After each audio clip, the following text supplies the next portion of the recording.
Olá, boa noite, pessoal. Estamos ao vivo, começando mais um bate-papo legal, conversando aí com o bate-papo, com as entrevistas, né, pelo canal TP Fest, aqui no @estúdios TP Fest. Hoje vamos estar conversando com a advogada, a doutora Raquel Balseiro, que vai estar falando com a gente sobre relações abusivas no trabalho e também nos relacionamentos. Então, uma boa noite para vocês. A gente vai estar conversando com a doutora Raquel Balseiro sobre relações abusivas, tanto no trabalho quanto nos relacionamentos. Então, uma boa noite a todos vocês. Vamos aguardar a doutora Raquel Balseiro entrar para a gente dar início aí à entrevista. Lembrando que a doutora Raquel Balseiro faz parte dos espaçosjurídicos.com.br, lá onde você encontra vários advogados pelo Brasil todo. espaçosjurídicos.com.br. Uma boa noite a todos vocês. Vamos dar início aí à entrevista com a doutora Raquel Balseiro. Vamos então. Vamos aguardar a conexão aqui. Uma boa noite a todos vocês. Vamos tentar novamente, doutora. Não estou conseguindo chamá-la aqui. Eu já enviei, vou enviar novamente convite. Convite, vamos aguardar. Olá, Boa noite, doutora. Seja bem-vinda. Muito obrigada. E hoje a gente vai estar conversando sobre relações abusivas no trabalho e também nos relacionamentos, né? Sim. Então, eu queria que a doutora se apresentasse, tem muita gente ainda que não conhece a doutora, por favor. Bom, eu sou advogada, eu sou Raquel Balseiro, sou advogada na cidade de Santos, atuo na região e em São Paulo também. E atuo na área de família há 26 anos, então tenho bastante experiência com as relações abusivas sofridas por mulheres, menores, idosos. Infelizmente, a gente tem visto um crescimento muito grande dessas relações abusivas. Ultimamente está crescendo bastante, né, doutora? De uns 8 anos para cá, aumentou muito o número, né? Sim. Eu não sei se aumentou, se agora as mulheres notificam mais, né? Porque a gente tem ainda uma subnotificação muito grande.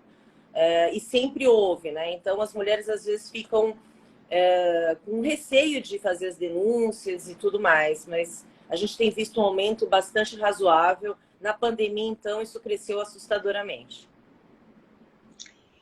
Deixa eu fazer uma pergunta. A relação abusiva, ela é um passo para o feminicídio? Olha, se não for tomada nenhuma providência, na imensa maioria das vezes, sim. O que faz as mulheres terem medo ainda de fazer a denúncia ou de procurar ajuda judicialmente? Então, às vezes, a recepção na delegacia, quando não existe delegacia especializada, em alguns lugares do nosso país, ainda é muito ruim. Então, a mulher se sente constrangida.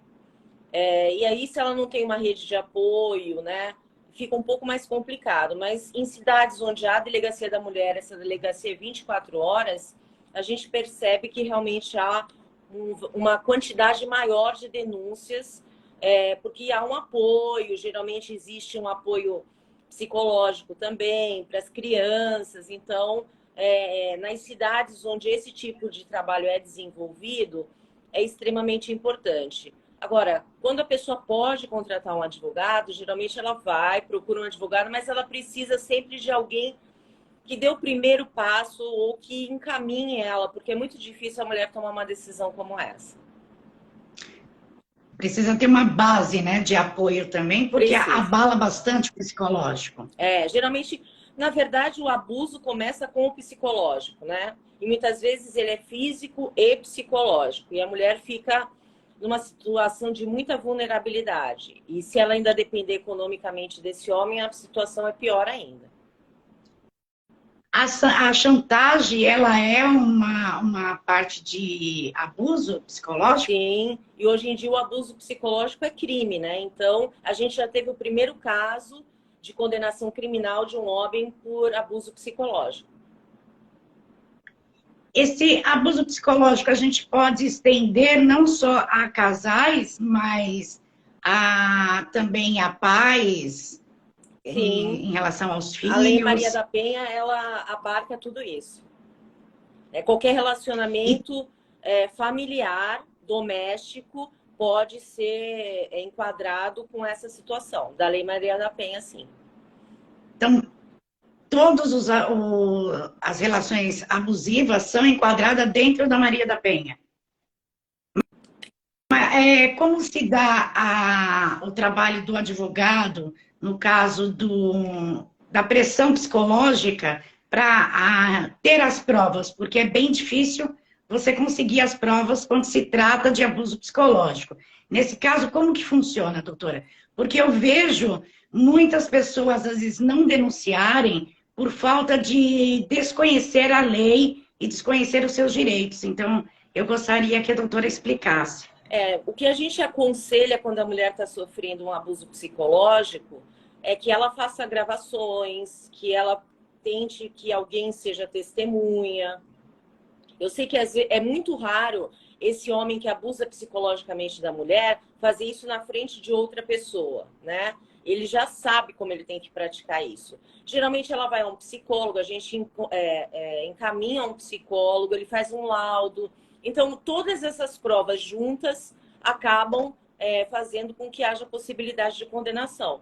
Não só criminal, como o afastamento desse homem do lar também por abuso psicológico. E é possível pedir a medida protetiva mesmo sem ter agressão? A psicológica também permite a medida protetiva. Foi o que eu falei, esse afastamento do lar, mesmo com a psicológica apenas, sim, é permitido e é possível por lei. Só que, geralmente, como é que a gente prova? Quando a mulher já está numa situação muito complicada, e aí ela consegue um laudo de um psicólogo, de um psiquiatra, começa a ter muitos problemas emocionais, juntamente com alguma gravação, algum WhatsApp ou e-mail. A gente consegue medidas desse sentido com esse tipo de prova. E mesmo se a casa, no caso, for de propriedade do esposo, do companheiro, é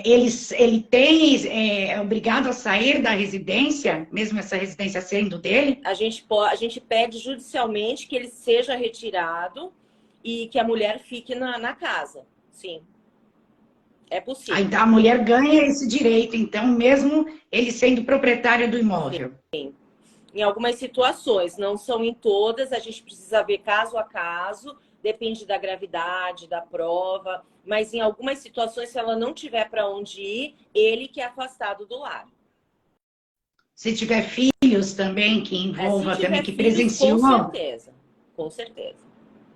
No caso desses filhos presenciar a agressão ou psicológica ou agressão física mesmo, agrava o caso para o agressor, o abusador? Não é que agrava, né? Agora eu vou relatar algumas situações aqui. Eu tenho casos judiciais que a mulher também perdeu a guarda dos filhos. Então, hoje em dia, a preocupação que a gente tem na hora de orientar uma mulher dessa, que começa a sofrer agressões psicológicas e físicas, é que ela pode, eventualmente, sofrer também com a perda da guarda desses menores. Porque a maior preservação da nossa legislação é com relação ao menor. E por isso, ela não pode sofrer esses abusos e não tomar uma atitude, porque ela corre o risco dos filhos serem abrigados pelo próprio Estado. Certo. E essas ações demoram muito, doutora? Não, as liminares não demoram. O que demora porque precisa, se tiver menor, vai ter que ter um estudo psicológico com psiquiatra do fórum, assistente social. Então, com isso, às vezes demora um pouco mais. Se não tiver menor, caminha mais rápido, mas tem que seguir o devido processo legal. A pessoa vai contestar a ação, vai ouvir testemunha, então não é uma coisa tão rápida assim. Mas para afastar esse agressor é rápido porque é através de liminar. E no caso do início de um namoro, de um relacionamento, que é onde se dá o início, né, das relações abusivas, quais são os principais pontos que a mulher tem que prestar atenção para já, vamos dizer, ou terminar esse relacionamento, ou não deixar a chegar a agravar mais, né, a situação? Bom, eu sempre digo que o primeiro grito, né, a primeira falta de respeito, um xingamento, é um sinal de que esse homem é abusivo. Quando ele começa a afastar a pessoa dos seus amigos, dos familiares, quando ele começa a dizer que aquela mulher não tem valor, que nada que ela faz tá bom, isso já é prova de que há uma relação abusiva.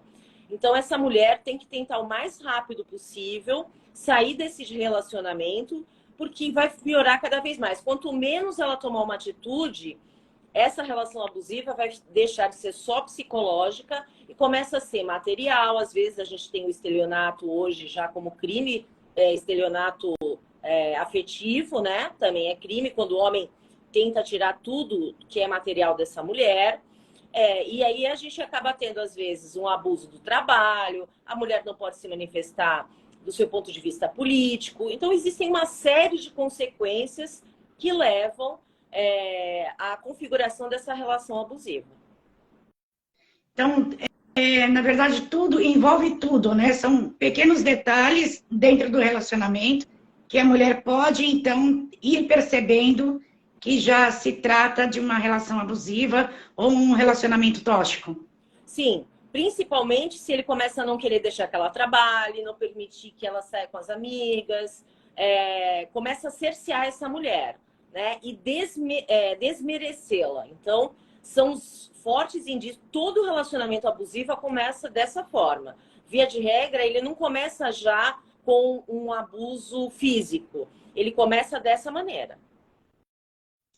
E ela já tem que procurar uma orientação de um profissional no direito, nesses casos, mesmo sendo início de relacionamento?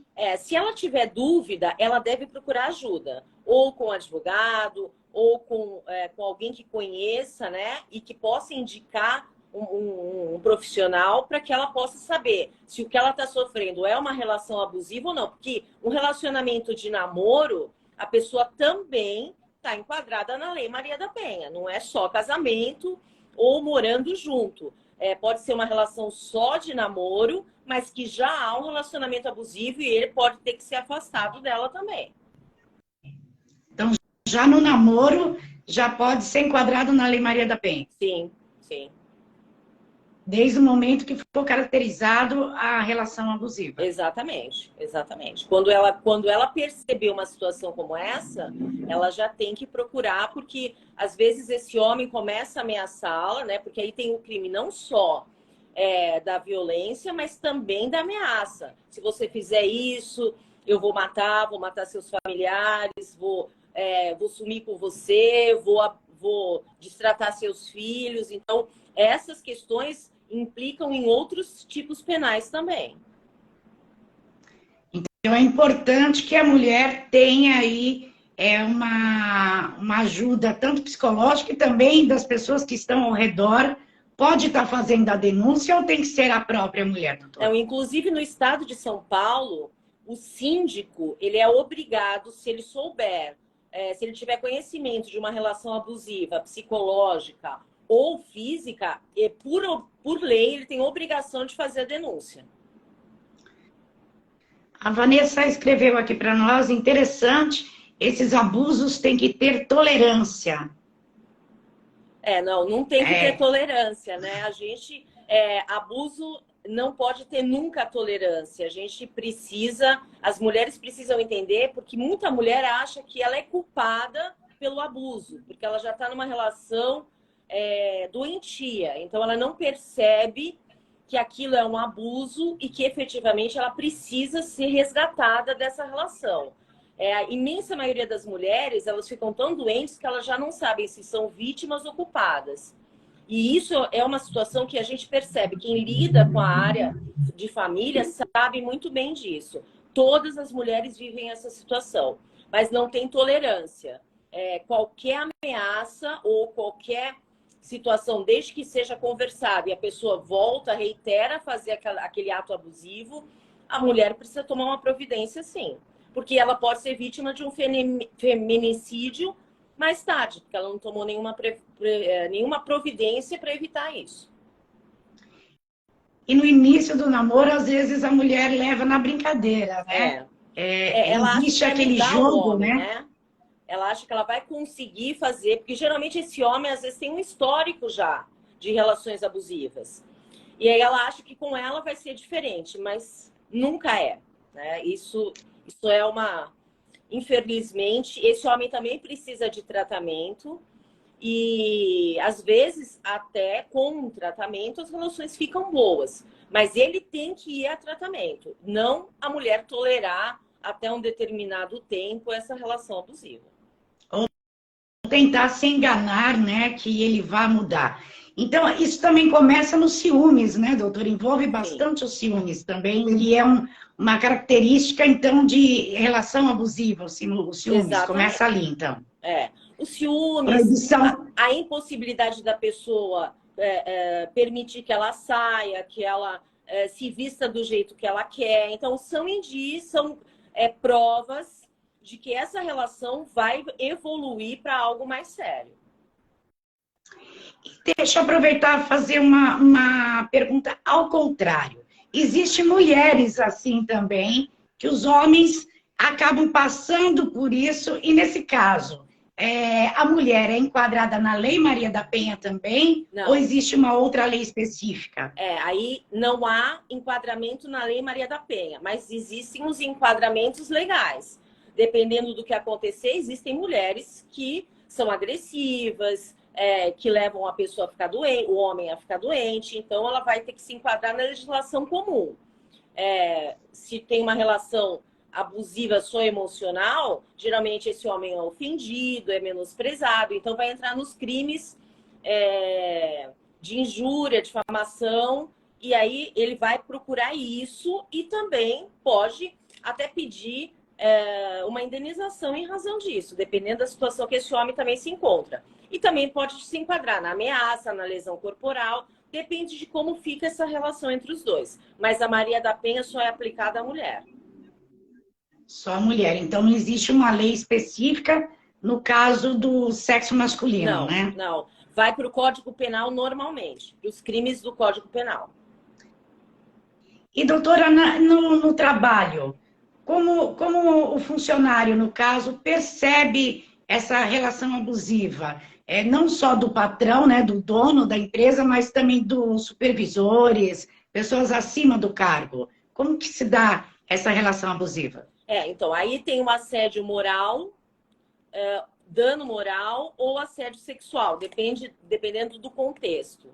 O assédio sexual é crime, se tiver uma relação de empregado e superior hierárquico. Se enquadra, é um tipo penal. Mas só o assédio sexual. O assédio moral acaba conseguindo romper a relação de trabalho, né? Através de uma medida de rescisão indireta, quer dizer, ela pede a rescisão em razão disso e ela consegue ser indenizada. Mas criminalmente não há crime para assédio moral ou dano moral quando existe um abuso, que a pessoa pode até tentar, através do Código Penal, pleitear para aquele superior hierárquico ou o próprio colega, mas não tem a proteção da Lei Maria da Penha. Então, no caso do trabalho, não enquadra a Lei Maria da Penha? Não. Existe só o assédio sexual, que também é crime, se tiver o superior hierárquico contra uma subordinada, certo? É o único caso que é tipo penal, mas existem as indenizações e está assegurado que aquela mulher consiga romper o contrato não pedindo demissão, mas como se ela fosse mandada embora.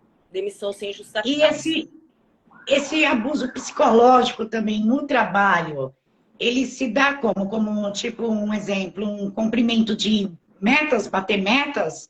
Seria então, e aquela cobrança seria isso é considerado assédio moral coletivo, inclusive. E aí, nesse caso específico, o que a gente consegue é uma indenização por dano moral só. Por dano Mas o moral. assédio moral, né, qual é a característica? Ele tem que ser algo que é praticado várias vezes naquela relação de trabalho. O dano moral, não. Se uma pessoa é constrangida uma única vez e ela faz prova, ela também pode ser indenizada. Certo? Existe uma diferença de assédio para dano. O assédio tem que ser de forma repetitiva. O dano não, é um único ato.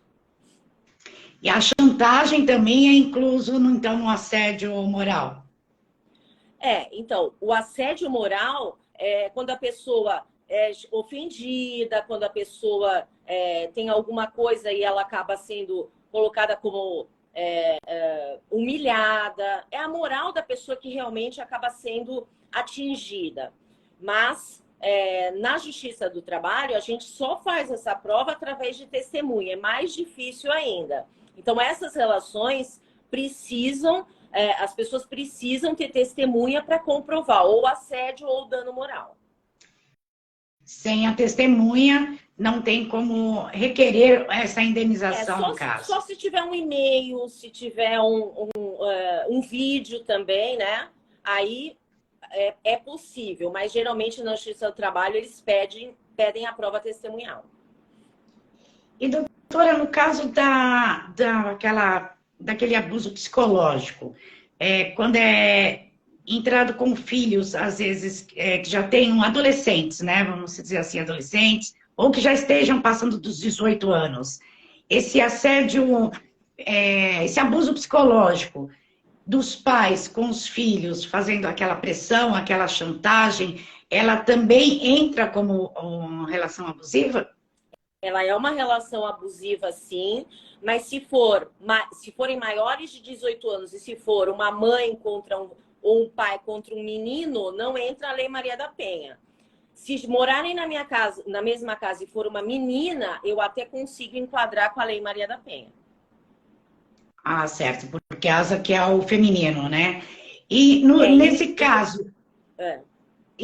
Com relação aos menores, né? Os menores, aí a gente entra com o Estatuto da Criança e do Adolescente, que tem proteção para esses casos. Aí abrange todos os menores de 17 a 0 né, anos de idade. Isso. E acima de 18, então, depende do sexo, então, que é o que vai definir se entra pela Maria da Penha ou se entra pelo o Código Penal. Isso. E nesse caso, é mais chantagem? É mais pressão que os pais fazem?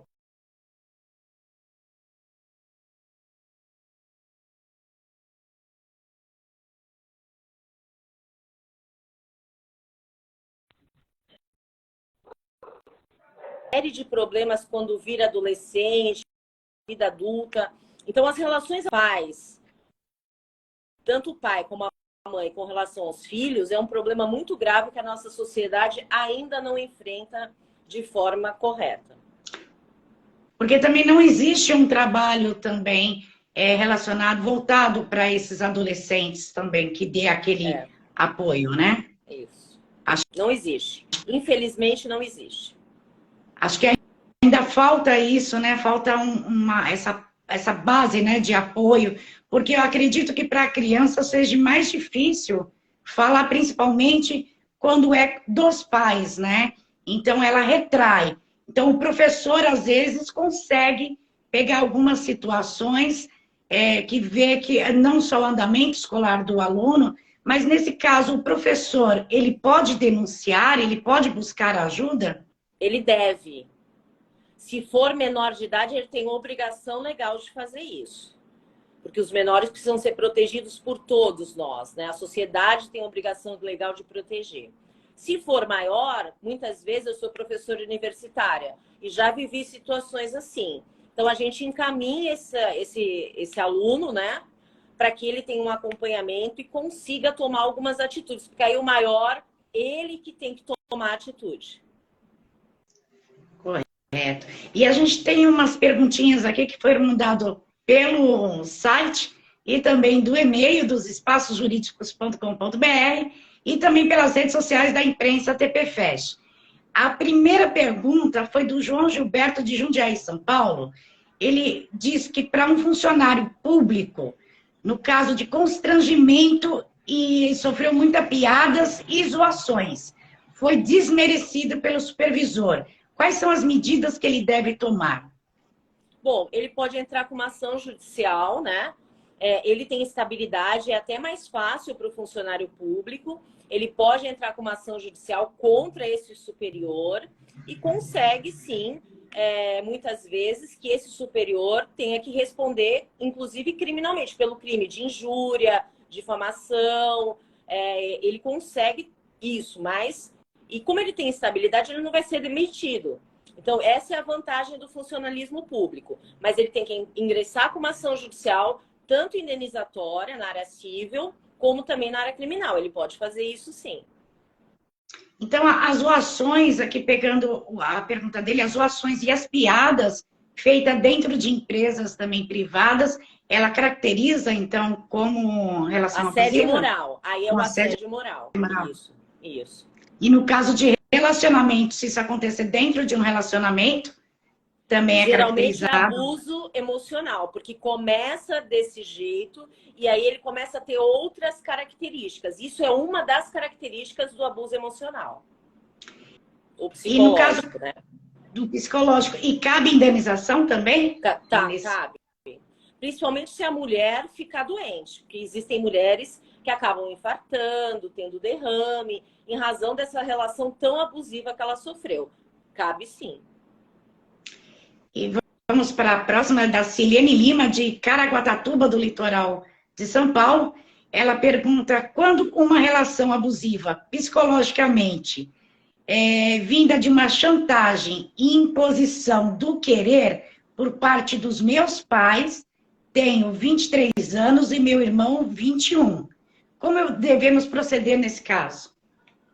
Nesse caso específico, eles são maiores, eles têm que entrar com uma ação para tentar barrar esses pais. Os pais vão responder pelo crime de difamação, pelo tipo penal, pela ameaça, dependendo da situação. Eu não sei exatamente o que é, né? Responde normalmente, não é porque é pai ou mãe que não responde. O crime é praticado, a única dificuldade que vai ter é a prova. Porque na área penal vai ser mais difícil deles provarem que os pais praticam isso contra os filhos. Mas não é impossível, já vi condenações desse gênero.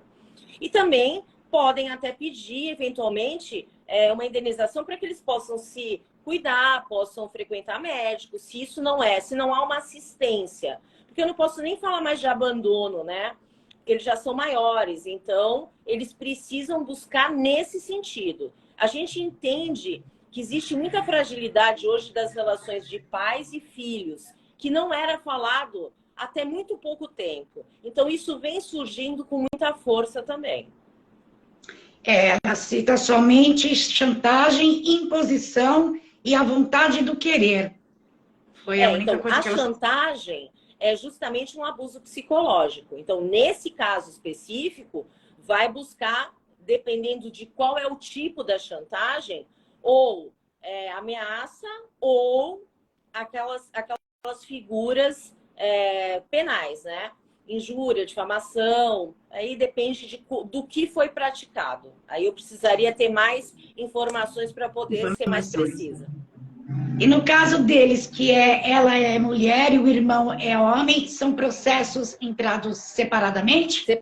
Ela pode entrar com a Lei Maria da Penha, né? Ela pode se basear no abuso pela Lei Maria da Penha, mas ele não. Ele já vai para o Código Penal, então? Vai para o Código Penal normal. E a gente tem a pergunta do Lucas Felipe, de Juiz de Fora, Minas Gerais.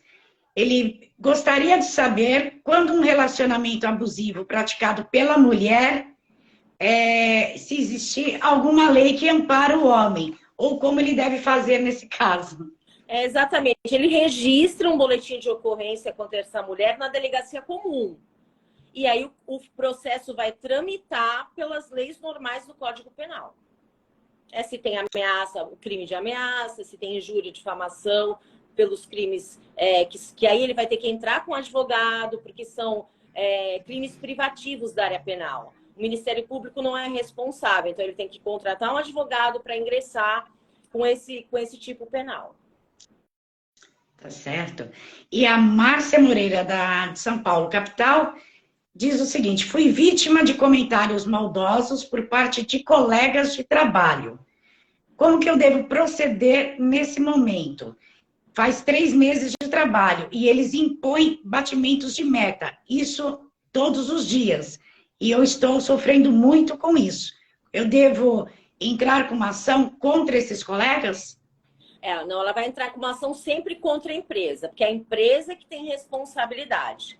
Na hora de contratar e de vigiar, se ela não faz, ela é responsável pelo dano que ela causa no empregado, certo? Mesmo que seja que o assédio moral ou o dano moral seja praticado pelo colega de trabalho, quem responde por esse dano é a empresa.